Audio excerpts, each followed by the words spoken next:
दोस्तों नवंबर 2022 का हम पार्ट 4 वीडियो लेके आए हैं, जिसमें आपको बता दें ये जो करंट अफेयर है करीब 3 पार्ट तक हो गया था, 345 क्वेश्चन। ठीक है, तो हम 345 क्वेश्चन से अब आगे की तरफ बढ़ेंगे, यानी कि इसमें हम देखेंगे आज टोटल 100 क्वेश्चन देखेंगे, करीब जो है 445 क्वेश्चन इसमें बन रहे हैं। तो हम 445 क्वेश्चन के नवंबर मंथ का, और ये चौथा पार्ट है, इसी के साथ नवंबर मंथ का करंट अफेयर वन लाइनर के रूप में समाप्त हो जाएगा और ये मार्केट में आपको जो है यहाँ पर मिल जाएगा। ये totally one liner current affair है, बिल्कुल क्वेश्चन के फॉर्मेट में, जो हर एक एग्जाम के दृष्टि से काफ़ी इंपॉर्टेंट रखता है। आपको बता दें कि ये जीएस पॉइंट आशीष यूट्यूब चैनल पे यदि नए हैं तो चैनल को सब्सक्राइब कर लीजिएगा और बेल आइकन दबा लीजिएगा, ताकि आपको जब भी कोई नए वीडियो पढ़ते रहेंगे और नोटिफिकेशन ऑन रहेगा, वीडियो आपके पास आ जाएंगे नोटिफिकेशन के रूप में। अगर आप जीएस पॉइंट आशीष टेलीग्राम से जुड़ना चाहते हैं तो वहाँ भी जुड़ सकते हैं। जीएस पॉइंट आशीष टेलीग्राम जुड़ने से ये फ़ायदा ये होगा कि आपको वहाँ पे क्वेश्चन दिया जाता है, वहाँ पर मॉक क्वेश्चन दिया जाता है, वहाँ पर फिर आप क्वेश्चन को सॉल्व कर सकते हैं और आप भी देख सकते हैं कि आपका क्वेश्चन कितना सही हो रहा है। वहाँ पे और भी बहुत सारे करंट अफेयर के टॉपिक शेयर किए जाते हैं। अब अगर आप किसी प्रकार से संपर्क करना चाहते हैं, अगर ये आपको पीडीएफ चाहिए या किसी प्रकार का अगर आप मैगजीन चाहिए करंट अफेयर का, तो आप इस नंबर पर संपर्क कर सकते हैं। तो चलिए हम दोस्तों 345 क्वेश्चन तक तो हो गया था, उसके बाद हम नेक्स्ट क्वेश्चन की तरफ बढ़ेंगे। 346 नंबर क्वेश्चन देखिएगा। विश्व बाल दिवस 2022 कब मनाया जाता है? 20 नवंबर को। इसका थीम था इंक्लूजन फॉर एवरी चाइल्ड। अगला है राष्ट्रीय बाल दिवस 2022 14 नवंबर को मनाया जाता है। अगला क्वेश्चन है कि विश्व बाल दिवस के अवसर पर राष्ट्रीय बाल अधिकार संरक्षण आयोग ने नई दिल्ली में बाल कल्याण समितियों के लिए किस पोर्टल का शुभारंभ किया? प्रशिक्षण मॉड्यूल और go home and reunite portal. अगला है कि विश्व दूरदर्शन दिवस 2022 21 नवंबर को मनाया जाता है। इसका उद्देश्य क्या है? इसका उद्देश्य है प्रमुख आर्थिक और सामाजिक मुद्दों पर ध्यान केंद्रित करते हुए पूरे विश्व के ज्ञान में वृद्धि करना। अगला है कि हाल ही में किस राज्य या केंद्र शासित प्रदेश ने निकोबारी होदी शिल्प के लिए जीआई टैग का आवेदन किया? निकोबारी होदी शिल्प, जैसे निकोबारी से सबसे समझ में या पकड़ में आ जाता है कि कौन सा यूटीज़ है या कौन सा केंद्र शासित प्रदेश है, तो अंडमान निकोबार द्वीप समूह है। अगला है विश्व मत्स्य दिवस 2022 21 नवंबर को मनाया जाता है। इसका उद्देश्य क्या है? अत्यधिक यानी कि ज़्यादा से ज़्यादा मछली पकड़ना, आवास विनाश और गंभीर खतरों की ओर ध्यान को क्या करना है? आकर्षित करना है, इसका उद्देश्य। अगला है 352 नंबर क्वेश्चन है कि 19 से 25 नवंबर 2022 तक भारतीय पुरातत्व सर्वेक्षण यानी कि ASI ने कहाँ पर विश्व विरासत सप्ताह मना रहा है? औरंगाबाद, महाराष्ट्र में। अगला है कि जनता और सरकार के बीच की दूरियों को मिटाने के लिए किस राज्य सरकार ने अमर सरकार पोर्टल लॉन्च किया है? त्रिपुरा। अगला है कि हाल ही में किसे या किस संस्था को शिक्षा के क्षेत्र में काम करने के लिए वर्ष 2021 का इंदिरा गांधी पुरस्कार मिला है? प्रथम एक प्रकार का एक संस्था है या NGO है, ठीक है, तो इसको जो है शिक्षा में काम करने के लिए इंदिरा गांधी पुरस्कार मिला हुआ है। अगला है 21 नवंबर को कतर में होने वाले फीफा फुटबॉल विश्व कप 2022 के उद्घाटन समारोह में भारत का प्रतिनिधित्व किसने किया था? उपराष्ट्रपति जगदीप धनखड़। अगला है कि हाल ही में प्रधानमंत्री नरेंद्र मोदी ने किस राज्य या केंद्र शासित प्रदेश में 600 मेगावाट कामेंग जल विद्युत परियोजना को समर्पित किया है? अरुणाचल प्रदेश में। बहुत ही इंपॉर्टेंट क्वेश्चन है वन लाइनर के फैक्ट में ही। अगर आपको इसका PDF भी चाहिए तो आप मुझे टेलीग्राम मैसेज या व्हाट्सएप में या फिर जो है आप मैं डायरेक्ट फ़ोन कर सकते हैं, ठीक है, और नंबर आपको दिया गया है, आप वहाँ से डायरेक्ट कॉल कर सकते हैं। अगला क्वेश्चन है कि हाल ही में किस देश ने सेना प्रमुख जनरल मनोज पांडे को गार्ड ऑफ ऑनर से सम्मानित किया है? फ्रांस। अगला है कि एशिया कप टेबल टेनिस में कांस्य पदक जीतने वाली पहली भारतीय महिला खिलाड़ी कौन बनी है? मनिका बत्रा। हाल ही में धनराज परिमल नाथवानी को किस राज्य की क्रिकेट संघ का अध्यक्ष बनाया गया है? गुजरात। अगला है हाल ही में पोर्टलैंड इंस्टीट्यूट अमेरिका द्वारा जारी किए गए नेटवर्क रेडीनेस इंडेक्स 2022 में भारत की रैंक कितनी है? 61 रैंक है, और इस 3 रैंक है, टॉप 3 में है USA, सिंगापुर और स्वीडन। अगला है वर्ष 2022-23 में किस देश को वैश्विक आर्टिफिशियल इंटेलिजेंस साझेदारी की अध्यक्षता मिली है? भारत को मिली है। अगला है कि हाल ही में तबस्सुम गोविल का निधन हो गया, किससे संबंधित थी? अभिनेत्री थी। अगला है कि 26 नवंबर 2022 को कहाँ पर ई-गवर्नेंस का 25वां राष्ट्रीय सम्मेलन का आयोजन होगा, यानी कि हो चुका है?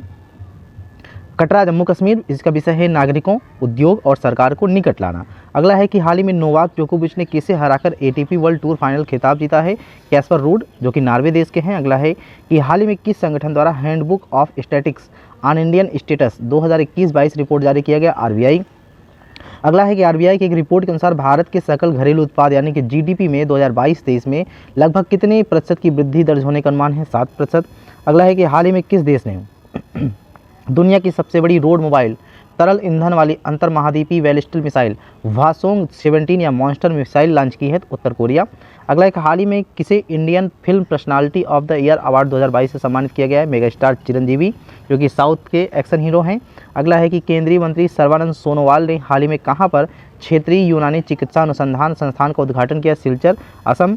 अगला है कि हाल ही में किसने अबू धाबी ग्रैंड प्रिक्स जीता है? Max Verstappen red bull driver हैं। अगला है कि हाल ही में किसे गांधी मंडेला पुरस्कार प्रदान किया गया? दलाई लामा को।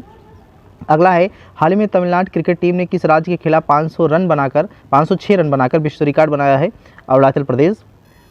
अगला है कि फीफा विश्व कप 2022 की आधिकारिक मैच बॉल का नाम क्या रखा गया? अल रिहला।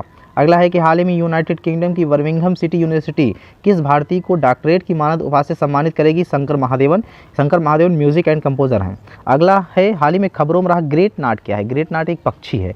अगला है कि हाल ही में हरियाणा सरकार ने कार्यस्थल पर असाधारण प्रयास करने वाले मानव संसाधन को सम्मानित करने के लिए किस पुरस्कार योजना को शुरू किया है?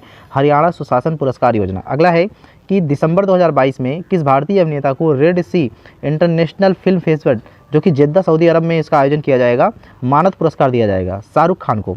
अगला है कि संगाई महोत्सव किस राज्य का प्रमुख त्यौहार है जिसे हाल ही में शुरू किया गया है? मणिपुर में। इसकी थीम है फेस्टिवल ऑफ वननेस। अगला है कि हाल ही में कासिम जोमार्ट टोकायो को किस देश का राष्ट्रपति चुना गया? कजाकिस्तान का। अगला है कि कोविड-19 महामारी की दूसरी लहर के दौरान प्रभावित लोगों को मानवीय सहायता करने हेतु किस भारतीय पत्रकार को हाल ही में जयपुर फुट यूएसए से सम्मानित किया गया? दानिश मंजूर भट्ट, जो कि जम्मू कश्मीर के रहने वाले हैं। अगला है कि भारतीय सेना द्वारा 21 नवंबर 2022 को कहां पर एकीकृत अग्निशक्ति अभ्यास शत्रुनाश का आयोजन किया गया? थार, राजस्थान में। अगला है हाल ही में उमा शर्मा को सुमित्रा चरत राम पुरस्कार से सम्मानित किया गया। यह पुरस्कार किस क्षेत्र से संबंधित है? नृत्य और संगीत। और उमा शर्मा महान नृत्यकार हैं, यानी कि डांसर हैं। अगला है कि 20 नवंबर 2022 को किन दो देशों की नौसेनाओं के बीच ओमान तट पर द्विपक्षीय अभ्यास नसीम अल बह 2022 का 13वां संस्करण आयोजन हुआ? भारत और ओमान।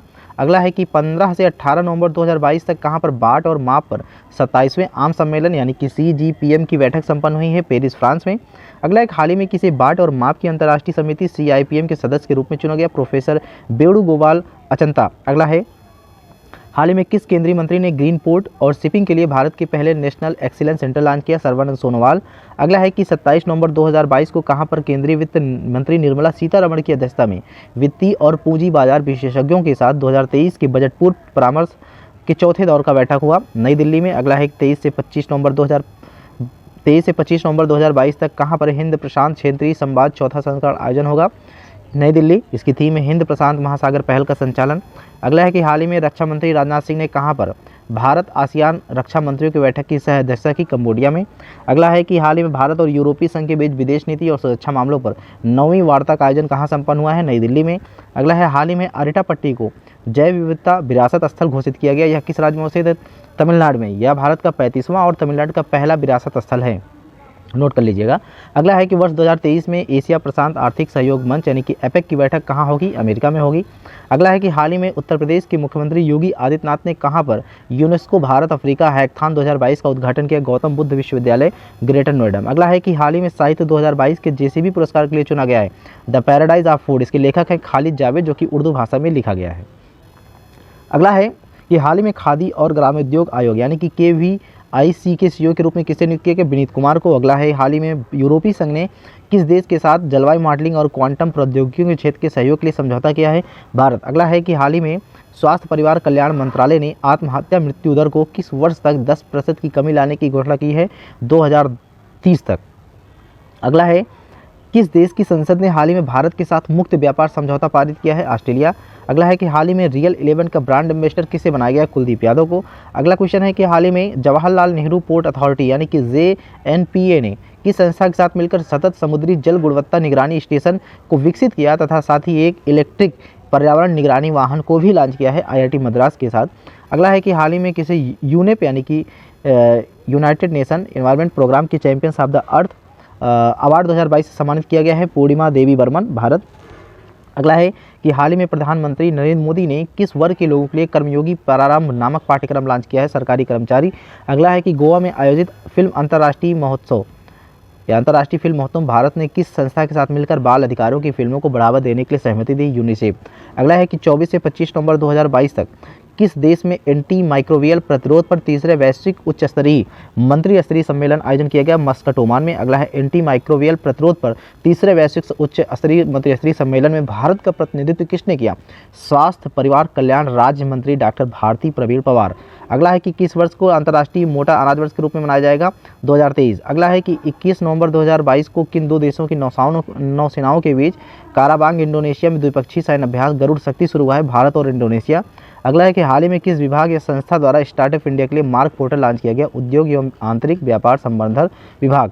अगला है कि हाल ही में शोधकर्ताओं ने 140 वर्ष बाद 1882 ईस्वी में कहां पर ब्लैक नेप्ड तीतर कबूतर देखा? पापुआ न्यू गिनी में। अगला है 23 से 25 नवंबर 2022 तक भारत के किस शहर में 14वां पोल्ट्री इंडिया एक्सपो का आयोजन किया गया? हैदराबाद।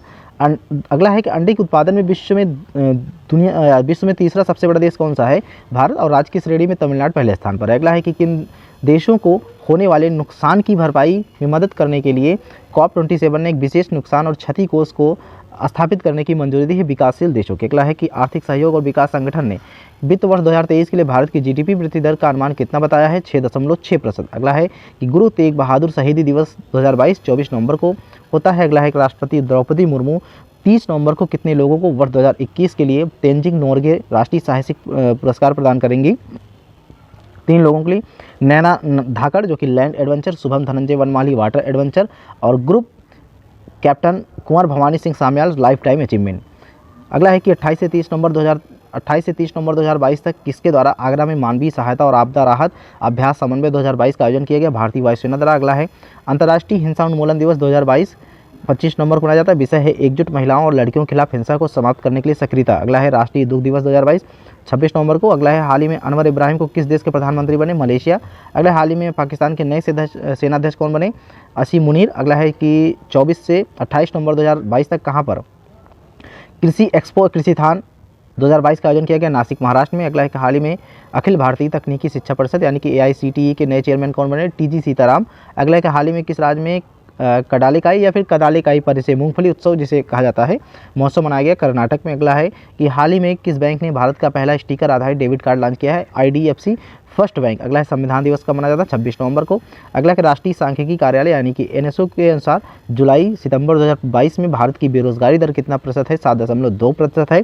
अगला है कि हाल ही में किस देश को वर्ष 2023 से 25 कार्यकाल के लिए इंटरनेशनल इलेक्ट्रोटेक्निकल कमीशन यानी कि IC का उपाध्यक्ष पद और स्ट्रेटेजिक मैनेजमेंट बोर्ड SMB का अध्यक्ष पद मिला है? भारत को। अगला है कि वार्षिक युवा महोत्सव सोनजल 2022 किस राज्य के शासित प्रदेश का है? जम्मू कश्मीर। अगला है संगीत नाट्य अकादमी ने वर्ष 2019, 2020, 2021 के उस्ताद बिस्मिल्लाह खान युवा पुरस्कार के लिए कितने कलाकारों को चयन किया है? 102। अगला है लेखा महापरीक्षा महानिदेशक की भूमिका सृजित करने वाला भारत का पहला राज्य कौन सा है? तमिलनाडु। अगला है कि हाल ही में खबरों में रहा चीन कुकी मिजो जनजाति समुदाय किस देश से संबंधित है? बांग्लादेश। अगला है हाल ही में किस देश द्वारा ऑपरेशन टर्टल शील्ड लॉन्च किया गया? भारत। अगला है कि हाल ही में किस संस्था द्वारा ओरियन अंतरिक्ष यान लॉन्च किया गया? नासा। अगला है हाल ही में हिंद महासागर रिम एसोसिएशन की मंत्रिपरिषद की 22वीं बैठक का आयोजन कहाँ हुआ? ढाका, बांग्लादेश में। अगला है कि भारत संयुक्त राष्ट्र शांति अभियानों के लिए किस देश को हेलीकॉप्टर इकाई भेजेगा? माली। अगला है कि हाल ही में DRDO द्वारा कहाँ से अग्नि 3 IRBM यानी कि intermediate range ballistic missile launch किया गया? APJ अब्दुल कलाम द्वीप, उड़ीसा। अगला है कि हाल ही में किस मंत्रालय द्वारा वर्ष 2021 के लिए तेंजिंग नोर्गे राष्ट्रीय साहसिक पुरस्कारों की घोषणा की गई? युवा मामले और खेल मंत्रालय। अगला है हाल ही में फिक्की द्वारा लाइफ टाइम अचीवमेंट अवार्ड से किसे सम्मानित किया गया? राजेंद्र पवार को। अगला है कि हाल ही में यूरोपीय संसद द्वारा किस देश को आतंकवाद प्रायोजक देश घोषित किया गया? रूस को। और अगला है कि हाल ही में किस संस्था द्वारा RH-200 साउंडिंग रॉकेट का सफल प्रक्षेपण किया गया? इसरो। अगला है कि सरस आजीविका मेला 2022 का उद्घाटन कहाँ किया गया? नई दिल्ली में। और अगला है कतर ने किस देश के साथ दुनिया की सबसे लंबी गैस आपूर्ति डील पर हस्ताक्षर किया है? चीन। और अगला है कि किस राज्य सरकार द्वारा किसानों की मदद के लिए और फलों व सब्जियों को सड़ने से बचाने के लिए पोस्ट हार्वेस्ट सेंटर और रूरल कलेक्शन सेंटर का उद्घाटन किया? त्रिपुरा। और अगला है कि हाल ही में भारत के पहले शिकार विरोधी कुत्ते का निधन हो गया, उसका नाम क्या था? जोरबा। और अगला है कि हाल ही में विक्रम गोखले का निधन हो गया, किस चीज़ से संबंधित है? एक फिल्म में। दोस्तों उम्मीद करता हूँ आपको ये वीडियो अच्छा लगा होगा। वीडियो अगर अच्छा लगे वीडियो पे दोस्तों शेयर भी कीजिए